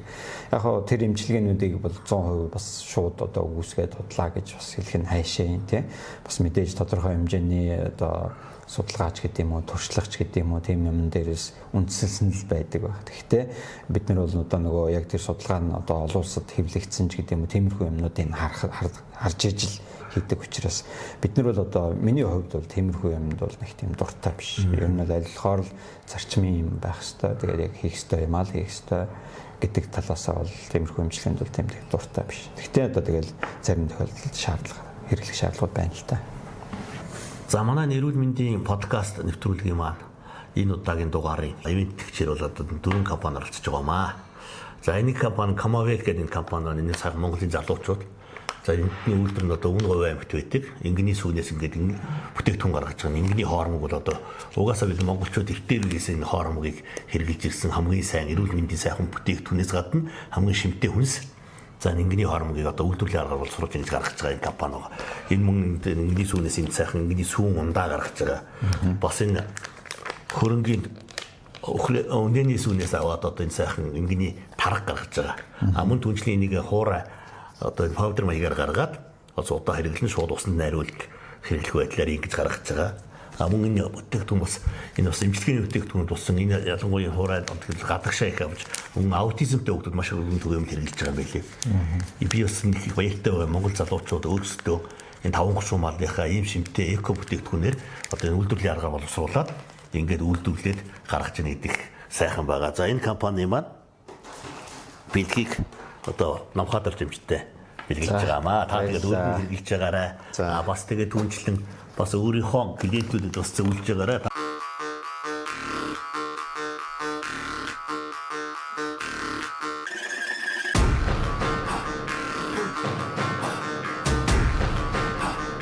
Өдөртөр эрэлж.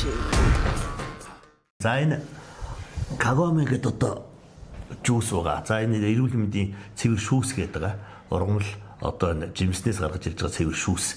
За энэ бол ундаа биш, ямар нэг элдэг сахар, бусад ингредиент холцол байхгүй. Ийм цэвэр шүүс. Импортлон оруулж ирдэг компаниас манай энэ удаагийн дугаарыг ивент хийж байгаа маа. Кагоме одоо энэ брендинг подарктай бэлгэлээ. Миний охин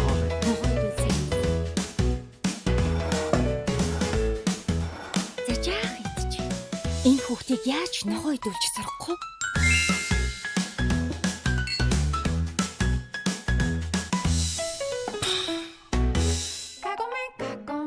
Манай Бафад оржимчмын зүрх судаснаас маш сайхан шилдэг эмч байгаа. Өндөр мэрэгжилтэн учраас манай энэ дугаараа ярьслах сайхан сонирхолтой болсон болов уу гэж бодож байна. За энэ болохоор зэрэг энэ одоо их хүүхдийн бүтээгдэхүүн оруулж ирдэг BB World компани оруулж ирдэг энэ бүтээгдэхүүн байгаа. За энэ бүтээгдэхүүн болохоор зэрэг энэ жирэмсэн үеийн болон төрөх үеийн төрсний дараах бүтээгдэхүүнд оруулж ирдэг. За энэ удаагийн дугаараараа энэ дугаарт бол одоо энэ ялангуяа төрсний дараа хэрэгэлдэг. Одоо энэ хөхний толгой хагаргад хэрэглэдэг ланолинтэй энэ тос байгаа. Энэ маш өргөн төгөөмөд хэрэглэдэг. Манай эмэгтэйчүүд маш төгөөмөд хэрэглээ сурцсан ийм бүтээгдэхүүн мөн шавхрагт хэрэглэдэг ийм шингэл цайтай одоо ариун цэврийн хэрэглэл. Энэ болохоор зэрэг хөхний жин бүлээн болон хүйтэн жин. За өрөвсөлт эмгэр өвц үед хүйтэн жин тавьдаг. Зарим үед одоо сүү доторх бүлээн жин тавьдаг. За энэ хэрэглэдэг. Өөрөө хөлтөөгчөнд хийгээд хөргөж болдог хүйтэнжин болно. Мөн түнчлэн халаагч болон пэйжент хийгээд халуунжин болчдөг. Ийм бүтээгдэхүүн оруулж ирдэг энэ Lanzinon гэдэг Английн брэнд бүтээгдэхүүнийг оруулж ирдэг BB World компани. За энэ болохоор BB World компани бүтээгдэхүүн. Мэдээж та эмэгтэй хүмүүс биш учраас одоо энэ компани эрэгтэй хүн зориулсан одоо энэ гоо сайхны бүтээгдэхүүн. За баярлалаа.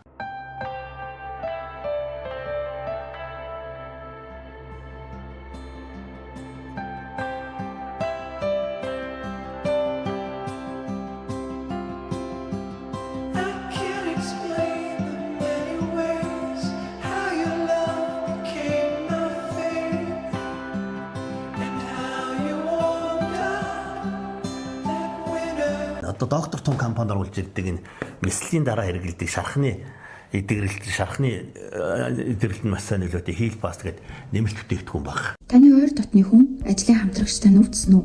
Тэгвэл санаа тавих хамгийн ихний алхам бол тэр хүнд хэрэгтэй зүйлийг нь бэлэглэх. Ихэнх тохиолдолд хүмүүс эргэлдээр очихдоо гурлан бүтээгдэхүүн болон чихэр жимсгэн авч очих нь хэлбэг байдаг. Эдгээр бүтээгдэхүүнүүд нь шархны идэрэлтийг удаашруулах сөрөг нөлөөтэй.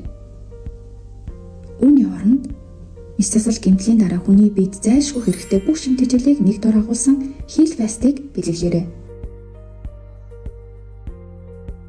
За энэ нэмэлтийг 20 орлогошгүй амин хүчил агуулсан ялангуяа өрөвсөн шарх болон хэвлэлийн хөндийн нээлттэй мэслэл хийлгсэн хавдрын болон том мэслүүд хийлгсэн улсуудад хэрэглэхэд нэмэлтээр хэрэглэдэг юм хийл фаст гэдэг энэ шархны бүтээгдэхүүн мөн түнчлэн одоо стресстэй ажил хийдэг энэ улсууд бол нойрны нэмэлт бүтээгдэхүүн маш сайхан гүн унтуулж амраад тэгээд химийн найрлах холж багтай одоо цэвэр урмлын гаралтай энэ нойрны Max Sleep гэдэг компани оруулж ирсэн энэ бүтээгдэхүүн байгаа. За энэ компани бэлэг болохоор гайхамшигт биеийн аялал гэдэг энэ маш гоё номод бодисын солилцооны юмдаг одоо амьдрал хамгийн шаардлагатай хоолунд ямар зүйл явдгийг одоо хүний нарийн бүрэн гидсэнд ямар үйл ажиллагаа явагдаж байдгийг тарих яагаад хүний бие организмыг яаж удирддаг гэдэг бүх зүйлсийг агуулсан энэ маш сайхан ном байгаа гайхамшигт биеийн аялал гэдэг. За энэ болохоор мэдлэгээр өөрийгөө шалгах одоо бүх насны улсууд зориулсан болон одоо өсвөр насны хүүхдүүдэд одоо эрүүл мэндийн боловсрол олоход маш өндөр ийм сайхан ном байна. За энийг танд баярлалаа. хэлье. За зөндөө олон бэлэг авлаа. За ингээд манай нэвтрүүлэгт оролцсон хүрэлцэн ирээд маш сайхан сонирхолтой яриа өгсөн. За мөн түнчлэн одоо өөрийнхөө мэдлэг чадвараас хуваалцаж манай ард иргэдэд эрүүл мэндийн сайхан зөвлөгөө өгсөн. За намхад орчимчтэй маш их баярлалаа. За манай намхад орчимч бол сонготой эмнэлгийн зүрх судас ангиографи эмч байгаа. Мөн түнчлэн одоо манай зүрх мартахгүй төслийн одоо хамгийн гол одоо удирдагч төслийг авч явж байгаа юм эмчрийн нэгэ бас нийгмийн хариуцлагын хүрээнд бид бүхэн одоо төрсөн нутагтаа бол улс орн аймагуудад бас энэ бүлэн хайдуулах хэмжлэгийн талаар одоо түрүүн бид энэ ярилцлаа энэ талаараа бас энэ бүлэн хайдуулах хэмжлэгийг оруулж ирд нутагшуулж байгаа мөн хүнчлэн энэ талын мэдээллийг одоо манай эмчнэр зааж сургаж байгаа ийм мундаг доктор байгаа. За гэдэг таныг хүрэлцэн нэвтрүүлэгт оролцсон маш баярлалаа. За баярлалаа. Таны ажилд бас амжилт хүсье. За баярлалаа.